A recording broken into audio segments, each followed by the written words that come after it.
उसको पता नहीं लगा और वो डायरेक्ट सीधा वहां पे चला गया। ड्रेन कवर नहीं है, कल को बच्चा गिर जाए वहाँ पे। इतना गहरा पानी है कि पता ही नहीं चल पा रहा। अब वो तो यूं डूबा है तो पता चला है कि वो कितना गहरा पानी है। अगर वहाँ रिफ्लेक्टर होता, बाउंड्री वॉल होता, तो मेरा बेटा इसका शिकार नहीं होता। घने कोहरे के चलते देर रात दर्दनाक हादसा हो गया। इस दर्दनाक हादसे में एक इंजीनियर की मौत हो गई। हम अभी मौजूद हैं नोएडा सेक्टर 150, जहां पर ये दर्दनाक हादसा हुआ था। बता दें कि तेज रफ्तार कार बताई जा रही है और घना कोहरा भी था। यहीं से ये टर्न था, तेज रफ्तार जो है इंजीनियर की कार आ रही थी, उसी दौरान यहाँ पर जो है वो दर्दनाक हादसा हुआ है। तस्वीरों में हम आपको दिखाएंगे कि जहाँ पर जिस जगह पर जो है ये दर्दनाक हादसा हुआ था।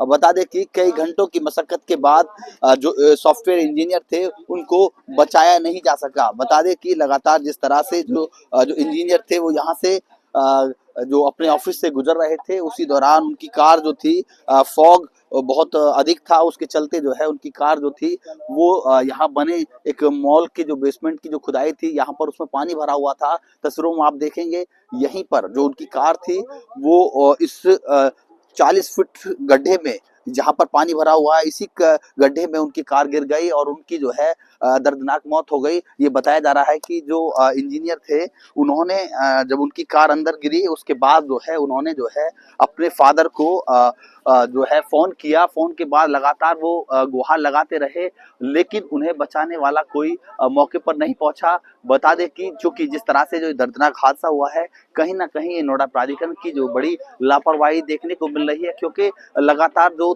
2 से 3 घंटे तक जो पीड़ित था वो लगातार जो है अपने जो है बचाव के लिए लोगों को फोन करता रहा और जो है लोगों से गुहार लगाता रहा। लेकिन जो है जो पुलिस थी मौके पर पहुंची और जो एनडीआरएफ की टीम मौके पर पहुंची, जब तक वो टीम मौके पर पहुंची जब तक जो है जो सॉफ्टवेयर इंजीनियर थे वो दम तोड़ चुके थे। अब ये कहीं ना कहीं जो सिस्टम की जो बड़ी लापरवाही देखने को मिल रही है, क्योंकि जिस तरह से जो यहाँ पर जो बैरिकेडिंग अभी की गई है, जो यू टर्न जो यहाँ पर था, जो मोड़ था, ये काफी खतरनाक था। यहाँ पर हमारे साथ हैं सोसाइटी के लोग, उनसे बात करेंगे किस तरह की जो ये घटना आप लोगों को देखने को मिली है। जी सर, ये जो दुर्घटना हुई है, रात के टाइम पे इतना डेंस फॉग होता है इस एरिया में, क्योंकि यहाँ पे रिवर बॉडी है, यमुना है, तो यहाँ कुछ दिखता नहीं है। अगर मैं 5 की स्पीड में भी गाड़ी चला रहा हूँ ना, मुझे नहीं पता लगेगा कि आगे 10 मीटर में मेरा कौन इंसान खड़ा है। तो गाड़ी तो तेज चल नहीं रही होगी, ये तो श्योर है। गाड़ी एकदम धीरे स्पीड में ही होगी। उस पर्सन को ये नहीं पता लगा कि किस मोड़ से उसे राइट टर्न लेना है, और वो डायरेक्ट यहाँ पे चला गया। ये दीवार बाउंड्री पहले ही टूटी हुई थी, क्योंकि ट्रक की वजह से यहाँ पे 15 दिन पहले एक्सीडेंट हुआ था, फिर भी प्रशासन ने इसको यहाँ पे कोई बाउंड्री नहीं लगाई। उसको पता नहीं लगा और वो डायरेक्ट सीधा वहां पे चला गया। तो ये बहुत ही दुर्घटनापूर्ण हादसा है। ये बताया जा रहा है कि उनके फादर मौके पर पहुंचे थे, वो गाड़ी से निकल के गाड़ी के ऊपर बैठे रहे, फोन किया फादर को। जो फादर हैं, जब 11:45 में अप्रोक्स कॉल किया बेटे ने कि मेरे को यहाँ पे मैं गड्ढे में गिर गया हूँ, फिर उसके पिता जो हैं मुश्किल से कैसे कैसे पहुंचे यहाँ पे, और फिर उसके बाद जब पिता पहुंचे उन्होंने पुलिस को बुलाया। पुलिस प्रशासन, एनडीआरएफ, फायर ब्रिगेड सब लोग आ गए, फिर भी कोई बचा नहीं पाया। जी, हमारे साथ और लोग भी हैं कि ये जो बैरिकेडिंग की गई है पहले से की गई थी, अभी की है? ये अभी कल रात को हमारे प्रदर्शन के बाद ये सब किया गया है। यहाँ पे जान के मिट्टी डाल के ऊपर भरवाया जा रहा था। बिल्डर अथॉरिटी जिसका भी मिली भगत है हमें नहीं पता, पुलिस की नजरों के सामने यहाँ पे ऊपर तक मिट्टी भरवाई जा रही थी, लिपा पोती करी जा रही थी। डाइवर्जन का वो भी कल ही आ गया था ट्रैफिक को। 1 साल से डिमांड जो हम बोल बोल के थक गए, पूरे सेक्टर का बुरा हाल है। ना कोई अथॉरिटी यहाँ पे है, ना कोई गवर्नेंस यहाँ पे है, कुछ नहीं पता। ड्रेन कवर नहीं है, कल को और बच्चा गिर जाए वहाँ पे। यहाँ पे हादसों किसी को सीखना हो, 101 हादसे कैसे हो सकते हैं। टाटा यूरेका आ जाओ, यहाँ पे सेक्टर 150 आ जाओ, सारी सोसाइटी वाले हम बड़े परेशान है यहाँ पे। देखिए, आप लोगों ने बताया कहीं ना कहीं लापरवाही। हमारे साथ और लोग हैं, उनसे बात करेंगे कि किस तरह की जो है यहाँ पर जो अभी बैरिकेडिंग की गई है, ये पहले थी या अभी की गई है? देखिए, मेरा नाम है ग्रुप कैप्टन चौधरी। मैं उसी सोसाइटी में रहता हूँ और जिनके साथ हादसा हुआ है, जिनके बेटे के साथ, वो मेरे से 2 फ्लोर नीचे रहते हैं। यहाँ पे कोई बैरिकेडिंग नहीं थी, ये इसी तरह खुला हुआ था। और अगर यहाँ फॉग हो जाए तो यहाँ से जितनी गाड़ियाँ जाती हैं, आप देख रहे हैं 90 डिग्री का टर्न है, जितनी गाड़ियाँ जाती हैं अगर स्लो और डेलिबरेट ना हो तो वो सीधे इसमें गिरेंगी। एक तो 90 डिग्री का टर्न, आगे कुछ दिखता नहीं है। लापरवाही किसकी आप मान रहे हैं? देखिए, अब लापरवाही ये तो अब प्रशासन को फिक्स करना पड़ेगा। पहली बात तो देखिए 90 डिग्री टर्न है, तो इस टर्न को सेफ करने की जिम्मेदारी किसकी थी? प्रशासन की थी। इस गड्ढे को भरने की जिम्मेदारी किसकी थी? बिल्डर की थी। तो प्रशासन और बिल्डर दोनों इक्वली रिस्पॉन्सिबल है। प्रशासन की जिम्मेदारी है कि सड़क को ठीक बनाए।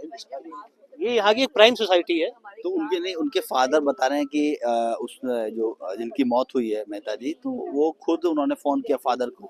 यहाँ हुआ क्या है, जब गाड़ी उनकी गिर गई बेटे की, उसके बाद उन्होंने अपने फादर को फोन किया और ये बताया कि मैं नाले में गिर गया हूँ।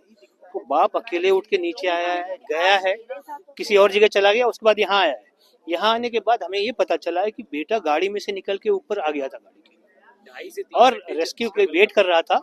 अब ये समझ लीजिए, परिस्थिति कह लीजिए कि बहुत ही घना कोहरा था। उस घने कोहरे के कारण लोगों ने जो भी प्रयास किया वो सफल नहीं हो पाए। उसमें जब एनडीआरएफ एसडीआरएफ आई है तो निकाल पाए, बट हमें ये समझना चाहिए कि ये हुआ क्यों। ये हमारे साथ और लोग भी हैं, उनसे जानेंगे कि उनके फादर बता रहे हैं कि फादर ने फोन किया था, लगातार फोन करते रहे, पुलिस को भी और लोगों से भी मदद करते रहे, गुहार लगाते रहे। वो उनकी तो हालात मैं आपको बताऊं कि जिस फादर के सामने ही उनका बच्चा डूब रहा है और बोली जा रहा है, एनडीआरएफ की टीम भी आ गई है, सब कुछ आ गए, उसके बावजूद उसको नहीं बचाया जा सकता। ये अथॉरिटी की आप कहिए नाकामयाबी या कुछ कहे कि हेल्पलेसनेस उस बच्चे की भी है देखिए, और उसके फादर की। पुलिस भी मौके पर नहीं पहुंची? पुलिस भी मौके पर पहुंच गई लेकिन कोई भी स्टेप इन नहीं किया। फ्लिपकार्ट का एक लड़का है, उसने कोशिश की कि इसको बचाया जाए। अब देखिए स्थानीय लोग जो है ये कोशिश कर रहे हैं, तो हमारी जो अथॉरिटी है, हमारी जो पुलिस है, हमारी जो एनडीआरएफ की टीम है, ये क्या कर रही है? आप बताइए। आप उस बच्चे को नहीं बचा पाए जो हेल्प कर रहा था। ये नहीं कि वो जाते ही डूब गया, 2 घंटे उसने टॉर्च दिखाया, सब कुछ किया। ये नहीं कि यहाँ इंसिडेंट होना ही नहीं चाहिए था। पहले तो ये प्रिकॉशंस भी नहीं ली गई, यहाँ पे कुछ भी नहीं लगाया गया। मतलब 150 सेक्टर का जो हाल है, मतलब ये है कि नाम बड़े और दर्शन छोटे। यहाँ पर रेट जो शूट अप कर रही है इंफ्रास्ट्रक्चर के नाम पे, जीरो है। आप देखिए यहाँ पे पानी ही पानी भरा हुआ, और ये इतना गहरा पानी है। ये जो बच्चा, ये कि नाला है, क्या है ये जो ये है? नाला, यहाँ पानी भरा हुआ है। ये बिल्डर की प्रॉपर्टी है जिसको अनदेखा किया गया है। यहाँ पर पानी भरा हुआ और इतना गहरा पानी है कि पता ही नहीं चल पा रहा। अब वो तो वो डूबा है तो पता चला है कि वो कितना गहरा पानी है। देखिए, जो सोसाइटी के लोग हैं, आपका साफ कहना है कि यहाँ पर लगातार इस तरह के जो हादसे होते रहते हैं। इससे पहले भी एक ट्रक इसमें जा गिरा था, लेकिन जब सिस्टम जब जागा, जब एक इंजीनियर की मौत हो जाती है, बड़ा दर्दनाक हादसा ये देखने को मिला है, क्योंकि उनके फादर मौके पर पहुंचे और गाड़ी के ऊपर वो लगभग 2.5 से 3 घंटे तक जो है वो फोन करते रहे। पुलिस भी मौके पर पहुंची, एनडीआरएफ की टीम मौके पर पहुंची, लेकिन उस इंजीनियर को नहीं बचा जा सका। नोएडा के सेक्टर 150 में जहां दर्दनाक हादसा हुआ है, एक सॉफ्टवेयर इंजीनियर की दर्दनाक मौत हुई है। हम अभी मौजूद हैं जो सॉफ्टवेयर इंजीनियर थे उनके फादर के पास, उनसे जानेंगे आखिर ये दर्दनाक जो हादसा हुआ है इसमें किसकी आप लापरवाही मानते हैं?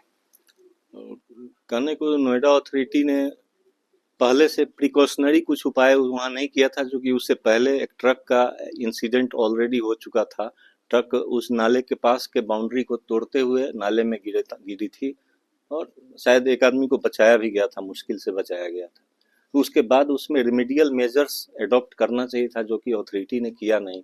अगर वहाँ रिफ्लेक्टर होता, बाउंड्री वाल होता, तो मेरा बेटा इसका शिकार नहीं होता। गाड़ी वहीं उसी ब्रोकन पार्ट से गाड़ी भीतर इंटर हुई थी नाले में, जहाँ मेरा लॉस ऑफ लाइफ हुआ बेटा का। आपके बेटे ने खुद फोन किया था जब उसमें जब पानी के अंदर बहादुरी के साथ फेस किया सिचुएशन, और 2 घंटे स्ट्राइक करता रहा। सभी उसके आसपास के सारे चैलेंजेस है, वो किसी तरह गाड़ी से निकलकर गाड़ी की छत पर आया और वहाँ लेट गया। चूंकि बैठने से गाड़ी डगमग हो रही थी, अनबैलेंस्ड हो रहा था, तो उसको लगा कि अब ये डूब जाएगी गाड़ी, तो वो छत पर फ्लैट लेट गया और फिर मोबाइल से टॉर्च जलाकर इंडिकेट करता रहा, अपना लोकेशन बताता रहा। तो पुलिस को आपने फोन किया? पुलिस को मैंने फोन किया 112 पे। जब मैं वो घटनास्थल पर पहुंचा तो वहां से मैंने कॉल किया, फिर पुलिस आई। 20-22 मिनट के अंदर पुलिस आ गई थी और उसके बाद उन्होंने फायर ब्रिगेड को फिर फोन किया, फिर वहां से वो टीम आई। लेकिन फिर उस ढाक के 3 पा तो रिजल्ट कुछ मीनिंगफुल नहीं रहा।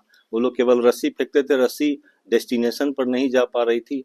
फिर उनको दूसरा अल्टरनेटिव यूज करना था जो उनके पास अवेलेबल नहीं था, जैसे स्विमर या डाइवर नहीं था, या बोट नहीं था जो वहां तक अप्लाई हो सके, वहां तक जा सके। तो मेरे बेटे की जान बचाई जा सकती थी।